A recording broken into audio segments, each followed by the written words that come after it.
वाल्मीकि धाड़ा खटी सांसी ओढ़ बाजीगर काटने वाले लोग, जिंदा काटने वाले लोग, जिंदा काट के खाने वाले लोग, और उन लोगों से नहीं जीत पा रहे जिन्होंने मरे हुए तो मांस खाया हुआ। रावण यदि एक तरफ हो जाए और दूसरी तरफ बाबा साहब डॉक्टर भीमराव अम्बेडकर खड़े हो जाए तो पूरे देश के ब्राह्मण उनको हरा नहीं, जिनको उनके शरीर का कोई अंग नहीं बचा था, उन पर इतनी लाठियां पड़ी थी तक के आंदोलन में।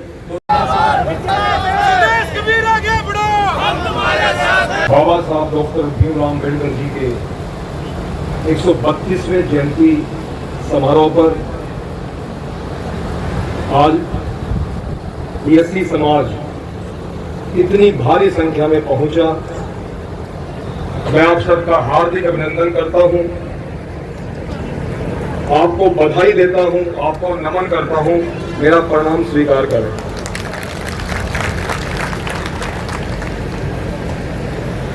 और व्यवस्था मंडल में जो हमारे सीनियर लोग बैठे हैं, वरिष्ठ अधिकारी भी रहे हैं और बहुत कर्मचारी भी हैं, मैं उनको भी नमन करता हूं। हमारी माताओं को, हमारी बहनों को नमन करता हूं। हमारे वर्ग जो नेता बैठे हैं जिन्होंने वर्ग ए की लड़ाई में, डीएससी की लड़ाई में बहुत संघर्ष किया, उनको नमन करता हूं। और मैं नमन करता हूं आज बाबा साहब जी की 132वीं जयंती पर हमारे नौजवानों को, जिन्होंने इस संघर्ष में पद यात्राएं, जेल यात्राएं, लाठियां, न जाने क्या क्या झेला, उनको भी नमन करता हूं। आज चंद शब्द आपके बीच में वो शब्द बोलने जा रहा हूं जो वास्तव में अभी आपने करना है। समाज के लोगों, हिंदुस्तान के इतिहास में, स्वतंत्रता आंदोलन में और देश की संसद में कोई सबसे ईमानदार व्यक्ति था तो बाबा साहब डॉक्टर भीमराव अम्बेडकर थे। क्यों थे ईमानदार? चाहते तो अमेरिका में लॉ मंत्री बन सकते थे, बहुत बड़ी व्यवस्था के साथ रह सकते थे, लेकिन जब वो हमारे देश में आए तो उन्होंने देखना था कि मेरे दबे कुचले शोषित वंचित लोग एक तालाब से, जिस तालाब से भेड़ बकरियां, गाय भैंस पानी पी सकती हैं, हमारा वंचित समाज का आदमी पानी नहीं पी सकता, इसलिए वो लड़े। और मैं उनको सबसे ईमानदार क्यों बता रहा हूं?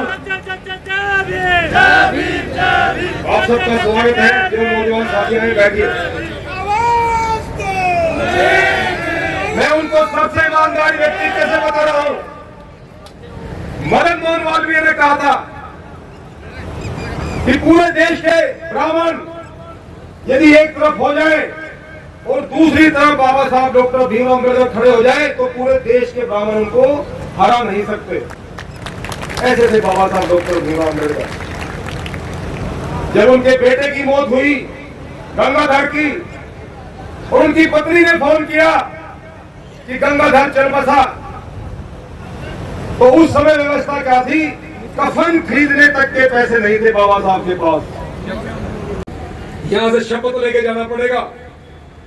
एक बार यदि आप इस संघर्ष को लड़ने के लिए तैयार हैं, इस संघर्ष में अपना योगदान देने के लिए तैयार हैं, तो अपना अपना हाथ उठा लो। एक बार हाथ उठा लो सभी जो संघर्ष को लड़ना चाहते हैं, इस बीएससी को बहाल कर। एक बार बोलो मेरे साथ, एससी वर्ग जिंदाबाद, एससी वर्ग जिंदाबाद, आवाज दो। हर जोर जुल्म की टक्कर में, हर जोर जुल्म की टक्कर में। क्योंकि मैं इन माताओं को जानता हूं, ऐसी माताएं नहीं बैठी हैं जिनको उनके शरीर का कोई अंग नहीं बचा था, उन पर इतनी लाठियां पड़ी थी तक के आंदोलन में 2008 में। उन माताओं को मैं जानता हूं, उनको देख रहा हूं मैं वो सामने बैठी। तो समाज के लोगों, एक बार शपथ लेके जाना कि जब तक हम डीएससी को नौकरियों में लागू नहीं करा लेंगे, हम चैन से नहीं बैठेंगे, हम चैन से नहीं बैठेंगे। आपने मुझे सुना और अगर समझा तो अगला लाइन ऑफ एक्शन जो भी होगा, हम मिलकर के जो भी रणनीति तैयार करें, तो आपने पूरे हरियाणा से जो संघर्षशील लोग आपने वचन दिया, वादा किया है, सारे इकट्ठा होंगे, क्योंकि लड़ाई संख्या से लड़ी जाएगी। लोकतंत्र में सबकी गिनती होती है, सबकी गिनती से लड़ी जाएगी। एक बार फिर से बोले, एससी वर्ग जिंदाबाद, आवाज दो, आवाज दो। आपका बहुत बहुत धन्यवाद। हम तुम्हारे साथ हैं, हम तुम्हारे साथ हैं। वाल्मीकि धाड़ा खटी सांसी उड़बाजी कर काटने वाले लोग, जिंदा काटने वाले लोग, जिंदा काट के खाने वाले लोग, और उन लोगों से नहीं जीत पा रहे जिन्होंने मरे हुए को मांस खाया हुआ है। उन लोगों से नहीं जीत ही थी जिसके अंदर 2 वर्ग थे, ए और बी। ए वर्ग को 10% आरक्षण मिलता था, बी वर्ग को 2%। जब ये बात दूसरे भाइयों को हजम नहीं हुई तो 2005 में उसको तोड़वा दिया। आज वंचित क्यों डाल दिया गया? 20 का 22% वंचित हमारे को क्यों नहीं दिया गया? वंचित का मतलब ये है कि इन लोगों को अपने बच्चों को पढ़ाने का अधिकार तो है, शिक्षा का अधिकार तो है, लेकिन नौकरी प्राप्त करने का अधिकार नहीं है। तो हम उसका क्या करेंगे जब हमारे बच्चे नौकरी नहीं प्राप्त कर सकेंगे? साथियों ध्यान से सुन लो, आज आप लोगों ने प्रण करके जाना है। हमारी जो टीम है, हमारे जो कार्यकर्ता है, जो हमारे नेता है, वो आपको बताएंगे आगे हमने क्या करना है। प्रण करके जाना है कि अपने बच्चों के भविष्य के लिए जो भी आदेश होगा। जय भीम, जय भारत। बस्तारा जी की जबान की जो धार है, इसी प्रकार इनके काम की धार है, और डीएससी वर्ग इन पे मान करता है। इस प्रकार के योद्धा, इस प्रकार के बुजुर्गों का हमारे ऊपर छाया है। तो आगे आइए, वो भी आज के संदर्भ में अपनी बात कहें। दिनेश मांगल जी आए इस जगत में, जग हंसा हम रोए, ऐसी करनी कर चले, हम हंसे जग रोए। आज 132वां जन्मदिन बाबा साहब का वंचित समाज मनाते हुए, और मैं पूरे समाज को बाबा साहब के इस जन्म दिवस पर लाख लाख बधाई देता हूं। साथियों, बाबा साहब ने 3 मूल मंत्र दिए थे।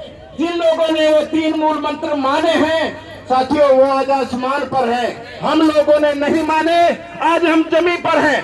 साथियों, अब भी मैं कहता हूं, बाबा साहब ने एक और बात कही थी, शिक्षा वो शेरनी का दूध है, जो पीता है वही दहाड़ता है। साथियों, इन बातों को याद रखना। हमें राजनीति कि भाई जब समाज को हम कैसे जोड़ें और समाज हमारा जुड़ सकता है। एक छोटी सी बात कहूंगा साथियों, याद रखना ये बात। एक समय जंगल के अंदर भयानक आग लगी हुई थी, सारे पशु जानवर भाग रहे थे, तमाशा देख रहे हैं। उसने